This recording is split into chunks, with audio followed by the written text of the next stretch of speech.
नमामि गंगे तव पादपङ्कजं सुरासुरैर्वन्दितदिव्यरूपं भुक्तिं च मुक्तिं प्रददासि नित्यं भावानुसारेण सदा।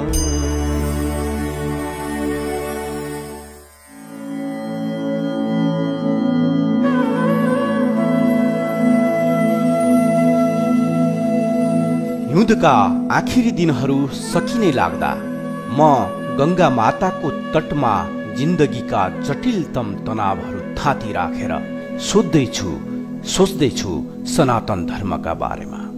हो, सनातन धर्मका बारेमा।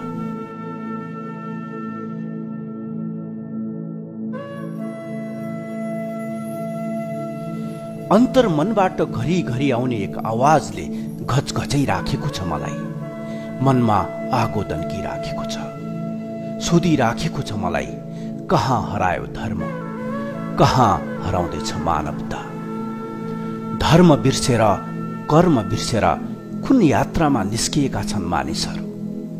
थाहा छैन म को हुँ, न प्रारब्ध, न वर्तमान, न भविष्य। खोज्दैछु आफूलाई, आफू, आफ्ना र समाजका कथाहरूलाई। माता पिताले दिएको जन्मको कर्मको सत्य खोज्दैछु ती हराएका मानिसहरू, मानिसभित्रका मनहरू, सभ्यता, संस्कृति र सनातन धर्मका ती अनुयायीहरू। धर्मको अर्थ मन्दिर मस्जिदसँग होइन, कर्तव्यसँग जोडेर हेर्दैछु। त्यही छोडेर कुबाटो कुमार्ग लागेका धेरैलाई देख्दा सनातन धर्मको अस्तित्व नै सङ्कटमा परेको देख्दैछु।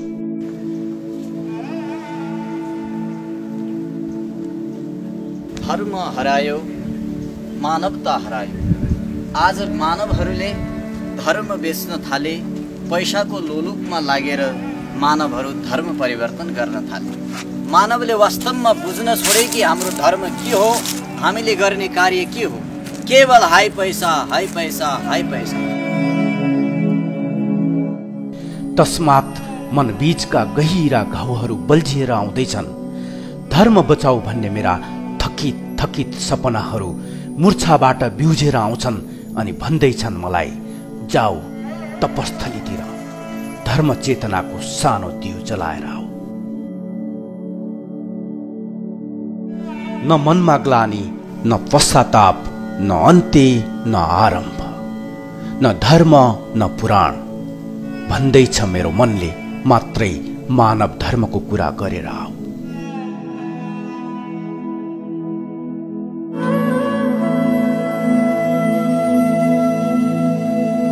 यसरी जो कथा सुन्नुभयो, यो कथा धर्म रक्षाका लागि अनवरत लागेका पुराणोपासक आचार्य सत्यराजको मन, जीवन यात्राको, अनुभवको, अनुभूतिको सानो अंश कथा थियो।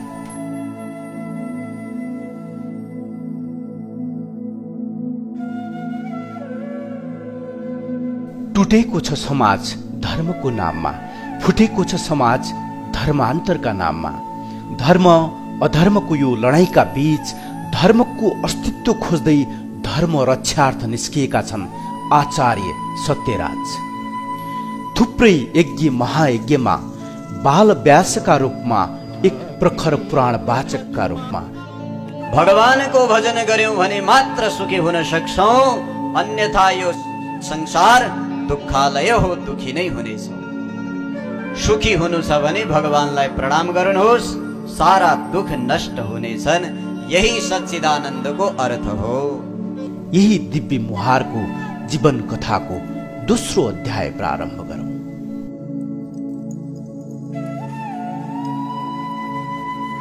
जन्म बैतडी सिगासको एक सामान्य ब्राह्मण परिवार।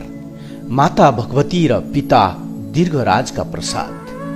अद्भुत क्षमताका धनी सत्यराजले सत्यको बाटो त त्यति बेलै खोज्न थालेका थिए जति बेला मात्रै उनी 12-13 वर्षका थिए।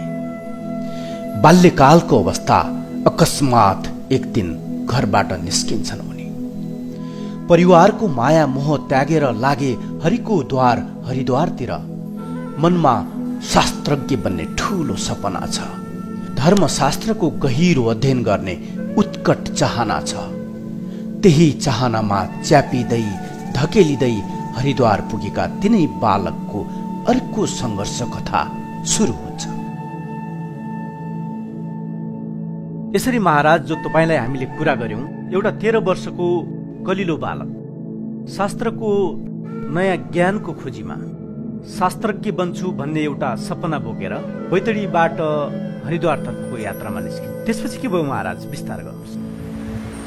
जब म सानै अवस्थामा धर्मप्रति मेरो हृदयमा कामना प्रकट भयो, केही गर्नुपर्छ भन्ने मैले सोचे धर्मको बारेमा, म त्यहाँबाट सिधा हरिद्वारतर्फ निक्ले घरबाट।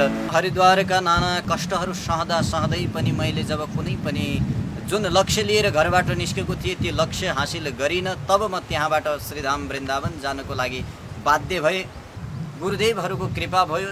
त्यसपछि त्यहाँको केही वर्ष लामो यात्रा श्रीधाम वृन्दावनमा बसिसकेपछि अब यहाँ होइन जननी जन्मभूमि स स्वर्गाद अपि गरिएसी, जुन हाम्रो जन्मस्थल हो त्यही जानुपर्छ, त्यही गर्नुपर्छ भन्ने हृदयमा धारणा बोकेर म पुनः आफ्नै ठाउँ, आफ्नै गाउँ, आफ्नै क्षेत्रमा आएँ। अब मैले पुनः धर्म रक्षाको लागि एउटा नयाँ सङ्कल्प लिएर म अग्रसर हुँदैछु।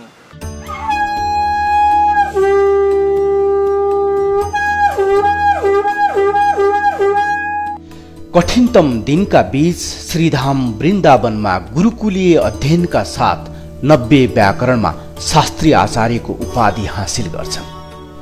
शास्त्रको गहिरो ज्ञान बटुल्दै सानै उमेरमा 18 पुराणको विवेचनात्मक विश्लेषणात्मक व्याख्यान गर्न सक्ने अद्भुत क्षमताका धनी आचार्य सत्यराज यो समयमा देशैभरि चर्चामा छन्।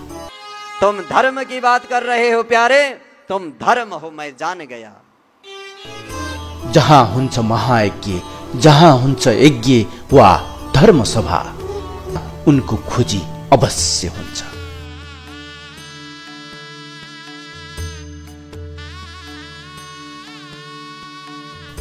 हजारौं लाखौं श्रद्धालुहरूलाई शास्त्र ज्ञानका मार्फत सहजै प्रभावित तुल्याउन सक्ने तिनै आचार्य सत्यराज धर्मशास्त्रको समुद्रमा तैरिँदै डुबुल्की मार्दै जीवन र जगतका 100 प्रश्नहरूको समूल जवाफ खोज्दै एक अर्को पौराणिक यात्राको तय गर्दैछन्।